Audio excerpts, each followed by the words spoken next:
Vision news में आपका स्वागत है। मैं हूं आपके साथ वीना। छत्तीसगढ़ विधानसभा का बजट सत्र शुरू होने से पहले ही छत्तीसगढ़ के पूर्व मंत्री और भाजपा के कद्दावर नेता ननकी राम कंवर ने विधानसभा सचिव की कार्यप्रणाली पर कई सवाल उठाए, या यूं कहें कि कई गंभीर सवाल उठाए। उन्होंने कहा कि वो अपने पद का दुरुपयोग करते हैं, कांग्रेसी नेताओं को ज्यादा फायदा पहुंचाने की कोशिश करते हैं। इन तमाम आरोपों और सवालों के बाद अब अचानक ऐसा क्या हो गया कि ननकी राम कंवर पलट गए। ननकी राम कंवर ने एक और पत्र लिखा है और कहा है कि मेरी शिकायत पर कोई कार्रवाई ना की जाए। क्या इनको किसी का दबाव है या फिर सुशासन की सरकार से ननकी राम कंवर डर गए हैं? आइए दिखाते हैं पूरा मामला।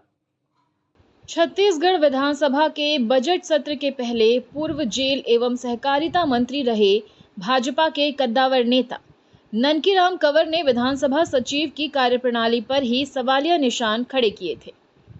ननकी राम कंवर ने इसकी शिकायत राष्ट्रपति द्रौपदी मुर्मू, प्रधानमंत्री नरेंद्र मोदी समेत देश के गृह मंत्री अमित शाह को भी की थी, जिसमें बताया कि कैसे विधानसभा सचिव दिनेश शर्मा अपने पद का दुरुपयोग कर शासकीय वाहन और संपत्ति का निजी उपयोग करने और फर्जी तरीके से नियुक्तियां कांग्रेस पार्टी समर्पित हैं। इसके साथ ही विधानसभा की गोपनीयता भंग करने का गंभीर आरोप लगाया है और कांग्रेसी कृपा पात्र का आरोप इन पर लगाया।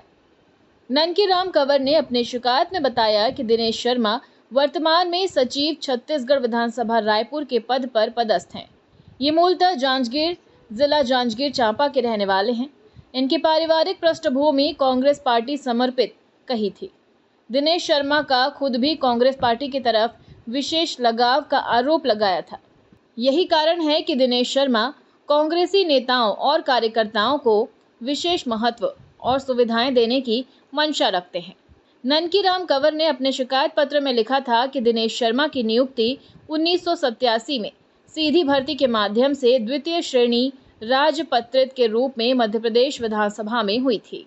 उस समय मध्य प्रदेश में कांग्रेस की सरकार थी और स्वर्गीय मोतीलाल वोरा जी मुख्यमंत्री और स्वर्गीय राजेंद्र प्रसाद शुक्ला जी विधानसभा अध्यक्ष हुआ करते थे। इनकी कृपा से दिनेश शर्मा की नियुक्ति हुई थी। इसके बाद 1993 से आज तक डॉक्टर चरणदास महंत, जो कि कांग्रेस पार्टी के एक बड़े नेता हैं, उनकी निजी स्थापना में लगातार उनके अत्यंत विश्वसनीय व्यक्ति के रूप में 1993 से 95 तक वाणिज्य कर राज्य मंत्री स्वतंत्र प्रभार, 1995 से 98 तक गृह एवं जनसंपर्क मंत्री रहे। 2011 से 13 तक कृषि और खाद्य प्रसंस्करण उद्योग विभाग केंद्रीय राज्य मंत्री डॉक्टर मनमोहन सिंह की सरकार में थे। जब 2018 में छत्तीसगढ़ में कांग्रेस की सरकार आई तो विधानसभा अध्यक्ष के निजी स्थापना और अत्यंत विश्वसनीय व्यक्ति के रूप में डॉक्टर चरणदास महंत विधानसभा अध्यक्ष के यहाँ दिनेश शर्मा कार्य किए हुए हैं, जिनकी शिकायत समय समय पर हुई, वीडियो भी वायरल हुआ था। इन तमाम आरोपों के बाद ऐसा क्या हुआ कि ननकी राम कंवर ने एक पत्र और लिखा और शिकायत पर कोई कार्रवाई न करने की बात कही। अब सवाल उठने लगे हैं कि क्या कोई बड़ी सेटिंग हो गई है? क्या शासन के दबाव में वो अपनी शिकायत वापस ले रहे हैं या सुशासन सरकार से ननकी राम कंवर डर गए हैं, या फिर ननकी राम कंवर की आदत है शिकायत करने और उसकी जांच ना करवाने की? कहीं ऐसा तो नहीं कि शिकायत के बाद ननकी राम कंवर पर सरकार या फिर कोई और दबाव बढ़ने की वजह से ये शिकायत वो वापस लेना चाहते हैं, या ये कहें कि खाली वक्त में किसी न किसी की शिकायत करते रहें और उसकी जांच भी ना हो? सूत्र कह रहे हैं कि सच तो ननकी राम कंवर ही बता सकते हैं। और फिलहाल खबरों में इतना ही। अपडेटेड रहने के लिए हमारे चैनल को सब्सक्राइब कर लीजिए। नई खबरों के नोटिफिकेशन के लिए बेल आइकन दबाना ना भूलें। नमस्कार।